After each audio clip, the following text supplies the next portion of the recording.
Hi, I'm Tom from Dignity Lifts. I'm going to show you how to install the bidet lift, the WL1.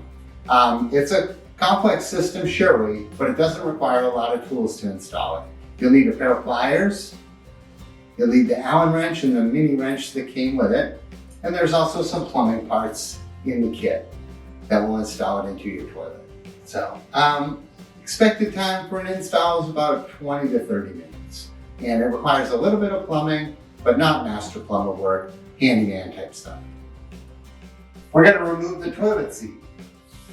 The first step is to clean the area. You're going to be taking the bolts that hold the toilet seat on and off, so you can get those gross. So I like to just use a wipe to clean the area, so the right tool for this job, for this particular toilet seat, is just a pair of pliers. Simple ones are fine. Sometimes there'll be a slotted screw head at the top as well, so you have to hold the bolt while you use the pliers. But I'm just going to grab onto the nut at the bottom and loosen it up. There's one here. And it doesn't take much before it's hand tight. And I already loosened the other side, so I'm just going to take that one off too. So usually there are long bolts with lots of threads. And then this one. So you're basically getting the toilet seat off so the lift can be closer to the bowl, which is the way you want. All toilet seats are different, but there's only, my experience is there's only a couple of different types of toilet seats. So here you go. So put that aside. You might want to reinstall it at some point, but the toilet is now prepared for us and we're ready to can have a lift installed. First, we're going to assemble the WL1. We're putting on the arms. Everything else is pretty much assembled as you get it, which is nice because it's a pretty complex machine. So there's two arms. One has a two-way switch, which is the up and down button, and that's going to go on the right-hand side. The other arm has a red button, which is the alarm, and that's going to go on the left-hand side. So you're going to make the electrical connection first. There's a white dot on both ends of the wire, and if you line up those white dots, the wire will connect. Then you need to screw on this collar. If the collar immediately doesn't appear, it's probably stuck up here. So you got to kind of shake it out of there. And then it will be there. Screw on this collar, and that will keep the electrical connections nice and safe and secure for the life of the lift. You wouldn't want, after a few months, the thing to stop lifting. So this should slip on, and there's a little pin to make it go straight. You're going to use these little bolts with the white washers and the long Allen wrench that came with your kit. So sometimes you gotta wiggle this a little to line up the holes properly, and then they should go, and then it should screw right in there. I like to do one loosely, and then the second one should line up well. If you do the first one too tight, sometimes the second one won't line up, so just do one at a time. The first one light, second one, when you get it in there, you can tighten it down, and then you can make sure to go back and tighten that first one.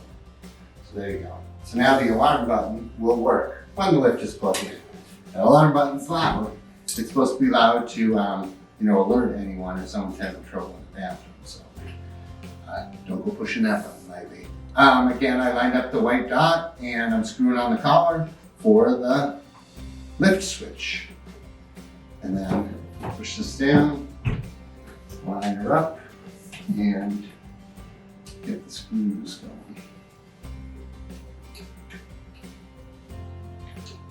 First one in kind of light. Yeah.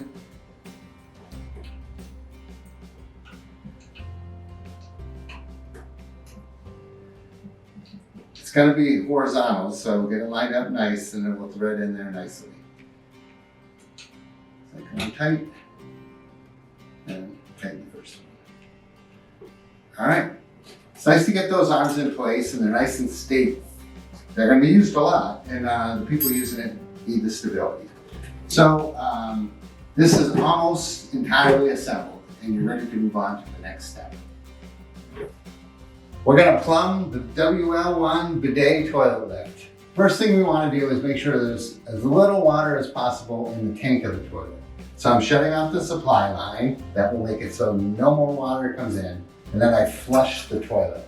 That will drain, and I hope you can hold this down for a while. That will drain all the water out of here into the bowl. There'll still be a little bit of water, and we're prepared for that by having a towel underneath where we're working. So, the gist of what we're doing here is we're going to take this piece off the bottom of the toilet. We're going to put this T in its place. So then water that can go to the toilet will also be able to go through this hose to the bidet lift. So we're putting a T in with an extra water supply line that will connect to your bidet. I'm taking this one off, pair of pliers, loosen her up. Typically when it's assembled, it was done hand tight, so it shouldn't be too difficult to do. Sometimes you get some water right here when this comes down. It's usually the water that's left in the tank. So we'll see. Yep, there, that's not too bad. I think I did a good job of treating. Now, just like this piece, this is the same thread. So it's got a thread on here. Leave it loose for now. This piece, we'll thread on here. Oh, you see that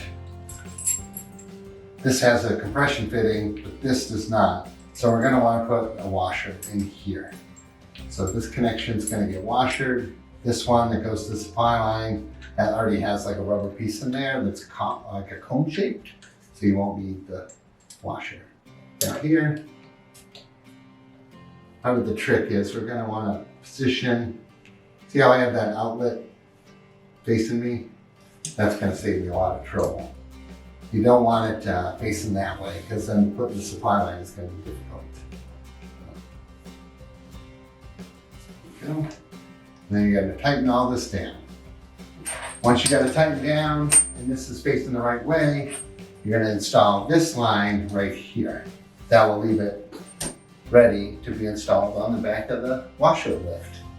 So there you go. That is how you plumb up the T for your bidet toilet lift. This step tends to confound a few people. This rubber pin is gonna go in this hole. It doesn't really hold anything in place. It just keeps the lift from shifting in the bathroom. So it's not super important. You just want it to hold everything in place. So with this particular toilet, we're gonna put the pin in this way. And then this bolt is gonna go through this bracket and screw into the pin. It's pretty simple, but a lot of people think that like this is as important as the bolt for a toilet seat, when it's really not. The job of this bolt is just to make sure that you can tighten everything down a little bit and your lift won't move around the bathroom. So there you go. That's how they go. Some toilets might have a bigger hole, in which case you can put the rubber pin in this way. Sorry, here we go. So sometimes you can put the rubber pin in from the top with the threads underneath and then bolt it through like this, and that will sort of squeeze it together that way. But in this case, with this size pin, we went this way.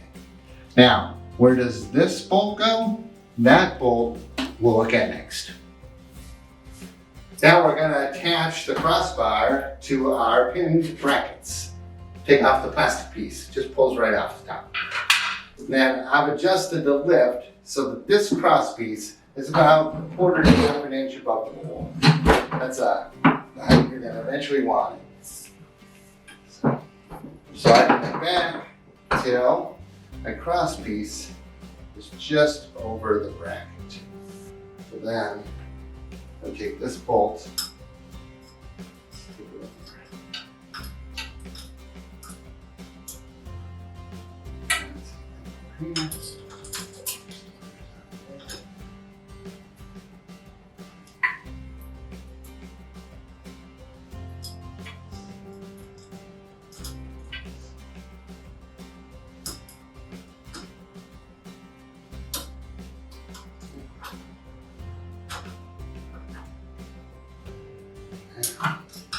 So I've tightened down our pins as best we can. They're kind of rubber, they won't take a lot of torque, but they'll be locked into that one spot. And then we tighten the bolts that are in that little slot in the crossbar.